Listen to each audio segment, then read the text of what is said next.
Hola a todos, hoy venimos a hablar de la medición en epidemiología, prevalencia, incidencia, riesgo y medidas de impacto. Nuestro grupo está conformado por Laura López, Valentina Morales, María Paula Sánchez, Laura Tería y Fernanda Najera. En epidemiología, la medición es un aspecto fundamental, debido a que permite interpretar adecuadamente la información y sobre todo tomar decisiones acertadas en la atención de los pacientes. Por esta razón es indispensable conocer con detalle las distintas medidas utilizadas en esta disciplina. Este artículo nos describe 3 grandes grupos de medidas en epidemiología. Medidas de frecuencia. Incluyen la incidencia y la prevalencia, que son esenciales para el estudio de la morbilidad y la mortalidad.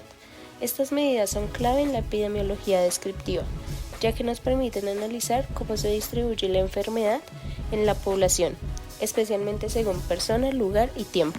Las medidas de asociación se utilizan en la epidemiología analítica e incluyen indicadores como la razón de prevalencia, la razón de momias y el riesgo relativo, los cuales permiten identificar relaciones entre factores de exposición y la aparición de enfermedades. Medidas de impacto potencial. Consideran indicadores como el riesgo atribuible, así como las fracciones etiológicas en expuestos y a nivel poblacional. Estas medidas permiten estimar el efecto que tendría eliminar un factor de riesgo sobre la ocurrencia de una enfermedad.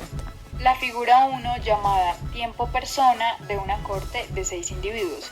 Esta figura nos representa el seguimiento de 6 personas a lo largo de 12 meses. Algunos que se enferman, que son el círculo azul, otros que abandonan el estudio, que son el rombo rojo, y otros que no se enferman. Esta gráfica nos ayuda a visualizar cuánto tiempo estuvo cada persona en riesgo antes de enfermar o salir del estudio. La figura 2, llamada tiempo persona, ubicados desde un mismo inicio.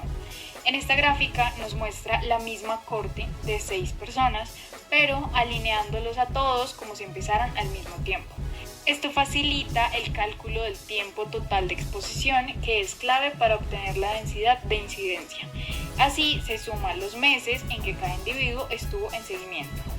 Figura 3. Estudio transversal analítico. Esta imagen muestra cómo se diseña y analiza un estudio transversal analítico. Se selecciona una población N y de ahí una muestra N minúscula. Se clasifica a los individuos según si están expuestos al factor de estudio E y si tienen la enfermedad ENF. Se organiza la información en una tabla de 2x2 en donde A, expuestos y enfermos, B, expuestos y no enfermos, C, no expuestos y enfermos y D, no expuestos y no enfermos. Los totales permiten calcular medidas de asociación como el riesgo relativo. Figura 4. Escala de interpretación de medidas de asociación. Esta escala muestra cómo interpretar las medidas de asociación en estudios epidemiológicos. Un valor de 1 indica que no hay asociación entre el factor y la enfermedad. Un valor menor a 1 indica protección, el factor reduce el riesgo. Un valor mayor a 1 indica riesgo, es decir, el factor aumenta el riesgo. Ahora vamos a analizar la figura 5, la cual representa el diseño y el análisis de un estudio de casos y controles. Y bueno, ¿qué es un estudio de casos y controles? Primero, es un estudio observacional y retrospectivo. Este va a ser parte de un grupo de personas que ya tienen la enfermedad y eso van a ser nuestro número de casos. Y otro grupo que no la tiene, la cual va a ser nuestros grupos controles. Después de eso se investiga si estuvieron expuestos o no al factor de estudio. Y por lo tanto, la tabla lo que aborda básicamente es enfermos y sanos. El enfermo son nuestros casos y los sanos los controles. Y quienes estuvieron expuestos y no expuestos.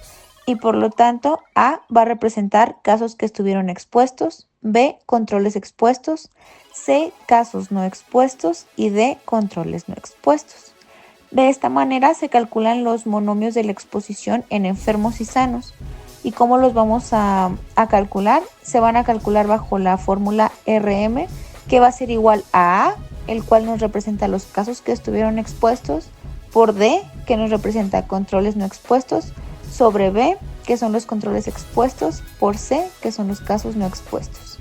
Y cuando nos dé este valor, pues ese va a ser el que nos va a decir cuántas veces es más probable que un enfermo haya estado expuesto en comparación con uno sano. Por otro lado, la figura C representa el diseño y análisis de estudios de cohortes, que este tipo de estudios, básicamente a comparación de la anterior o de la figura 5, es prospectivo. el cual nos va a decir, nos hace parte de personas sanas, algunas expuestas al factor de estudio y otras no. Y sigue ambos cohortes en el tiempo para ver quién desarrolla la enfermedad. Entonces en la tabla vamos a incluir personas enfermas y no enfermas, expuestos y no expuestos, igual que en la anterior. Y básicamente va a ser muy parecida, ya que A va a ser expuestos que enfermaron, B expuestos que no se enfermaron, C no expuestos que se enfermaron y D no expuestos que no se enfermaron. Y en este caso la fórmula va a ser un poquito más larga, la cual nos dice que RR se calcula con A sobre A más B sobre C más D. Y si usamos la densidad de incidencia, vamos a calcular las tasas con la fórmula A sobre TPX sobre C TP no X. Y según el valor que nos dé, RR superior a 1 nos va a sugerir el factor que va a aumentar el riesgo, pero RR menor a 1 nos sugiere que el factor es protector. Entonces básicamente la figura 5 nos muestra cómo desde los casos existentes investigamos su exposición previa y calculamos la razón de momios. Y esto va a ser sobre todo útil en enfermedades raras. Sin embargo, la figura C parte de personas sanas y sigue su evolución para calcular riesgo tasas, el cual se va a considerar ideal para poder seguir a la población a lo largo del tiempo. Ahora vamos a revisar dos tablas fundamentales para entender cómo se mide la enfermedad en epidemiología y qué tipo de información obtenemos según el diseño del estudio. La primera tabla nos compara tres medidas esenciales: riesgo, que indica la probabilidad de que una persona sana se enferme; prevalencia, que representa el porcentaje de personas enfermas en un momento determinado; e incidencia, que mide la velocidad con la que aparecen nuevos casos. Estas medidas se diferencian en cuándo se hace el diagnóstico, qué tipo de casos se consideran nuevos o existentes y si usan unidades de tiempo o no. La segunda tabla conecta estas medidas con los diseños de estudios epidemiológicos. En estudios transversales analíticos medimos prevalencia y podemos calcular asociaciones como la razón de prevalencias o de momios. En estudios de casos y controles no se mide frecuencia, pero se usa la razón de momios para evaluar la asociación. En estudios de cohortes se mide la incidencia y podemos calcular el riesgo relativo y el impacto potencial. En resumen, según el tipo de estudio que elijamos, podremos calcular diferentes medidas y estas nos orientan tanto a conocer la magnitud del problema como a tomar decisiones para su prevención o control.